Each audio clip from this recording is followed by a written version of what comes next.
तो चलिए आज बात करते हैं एक ऐसी कहानी की जो हजारों सालों से हमारे बीच है।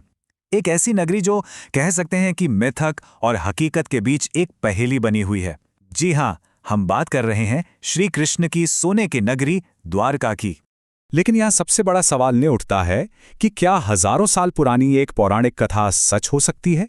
क्या होता है जब आस्था और विज्ञान दोनों एक ही सच की तरफ इशारा करने लगे?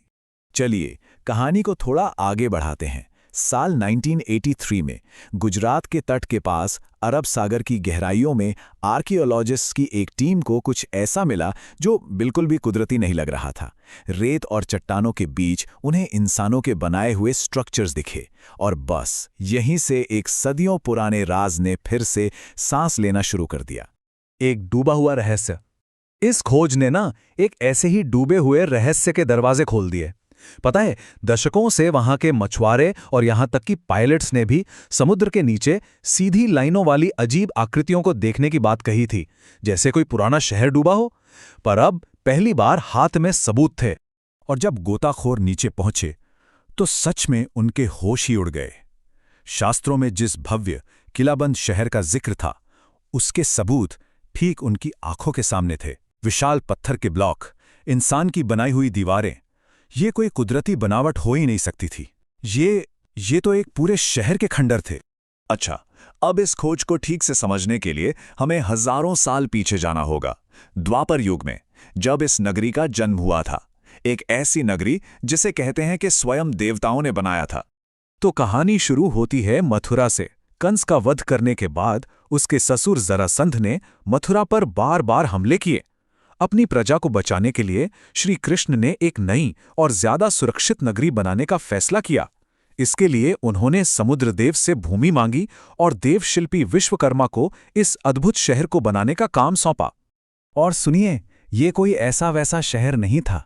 भागवत पुराण के हिसाब से द्वारका में 9 लाख से भी ज्यादा आलीशान महल थे, और ये महल हीरे, मणियों और सोने जैसी कीमती चीजों से बने थे। मतलब एक ऐसी नगरी जो कल्पना से भी परे थी। द्वारका की सबसे कमाल की बात यह थी कि वो अपने समय से बहुत बहुत आगे थी। सोचिए, सोने की दीवारें, बंदरगाह तक जाती सीधी सड़कें, एडवांस्ड इरिगेशन सिस्टम, ये सब उस युग के लिए किसी अजूबे से कम नहीं था। वो सिर्फ खूबसूरत नहीं थी, बल्कि पूरी तरह से सेल्फ सफिशिएंट यानी आत्मनिर्भर थी। लेकिन कहते हैं ना, जहां सृजन होता है वहां विनाश भी इंतजार करता है।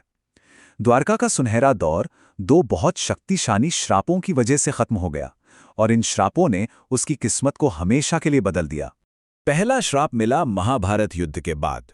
अपने 100 बेटों की मौत से दुखी और गुस्से में भरी गांधारी ने श्री कृष्ण को श्राप दिया कि जैसे उनका वंश खत्म हुआ, ठीक वैसे ही कृष्ण का यदुवंश भी आपस में लड़कर ही खत्म हो जाएगा। इसी श्राप ने विनाश की नींव रख दी थी। और फिर आया दूसरा श्राप, जो कृष्ण के बेटे सांब की एक मजाक की वजह से मिला। सांब ने एक गर्भवती महिला का भेष बनाकर ऋषियों का अपमान कर दिया। तब उन ऋषियों ने श्राप दिया कि वो एक लोहे के मूसल को जन्म देगा, जो पूरे यदुवंश के विनाश की वजह बनेगा। और फिर होनी होकर रही। भविष्यवाणी सच होने लगी। उस मूसल को पीसकर समुद्र में तो फेंक दिया गया, लेकिन उसका एक टुकड़ा एक शिकारी के तीर की नोक बन गया। जल्द ही यदुवंशी अहंकार और नशे में चूर होकर एक दूसरे को ही मारने लगे। और जब उसी शिकारी के तीर से घायल होकर श्री कृष्ण ने इस दुनिया को छोड़ा, तो उनकी वो भव्य नगरी द्वारका समुद्र की लहरों में समा गई। सदियों तक यह कहानी सिर्फ ग्रंथों और कथाओं में ही जिंदा रही, लेकिन फिर 20वीं सदी में इस पौराणिक कथा को सच साबित करने की एक नई खोज शुरू हुई। इस खोज के हीरो थे डॉक्टर एस.आर. राव, भारत के शुरुआती मरीन आर्कियोलॉजिस्ट में से एक। उन्हें पूरा यकीन था कि महाभारत और पुराण सिर्फ कहानियां नहीं हैं, बल्कि ये हिस्टोरिकल डॉक्यूमेंट्स हैं। उस समय वैज्ञानिक जगत उन पर शक करता था, पैसों की भी बहुत कमी थी, लेकिन उन्होंने हार नहीं मानी। देखिए, द्वारका की खोज कोई 1-2 दिन का काम नहीं था। ये एक लंबा और मुश्किल सफर रहा है। 1963 की पहली खुदाई से लेकर 1980 के दशक में डॉक्टर राव के मिशन तक, और फिर 2000 के बाद की हाईटेक सोनार मैपिंग से लेकर 2024 में प्रधानमंत्री मोदी के उस ऐतिहासिक गोते तक, ये दशकों की मेहनत का नतीजा है। और इतने दशकों की मेहनत आखिर में रंग लाई। महाभारत में एक किलाबंद शहर का जिक्र है और आर्कियोलॉजिस्ट्स को 30 मीटर गहराई में 560 मीटर लंबी पत्थर की दीवार मिली। ग्रंथों में एक बड़े बंदरगाह की बात है और खोज में 30 से ज्यादा पत्थर के लंगर मिले। कथा और खोज का ये सीधा कनेक्शन वाकई हैरान करने वाला था। और सही मायनों में यहीं पे विज्ञान और विश्वास का वो अद्भुत संगम होता है, जहां मॉडर्न टेक्नोलॉजी हजारों साल पुरानी एक कहानी को सच साबित करने लगती है।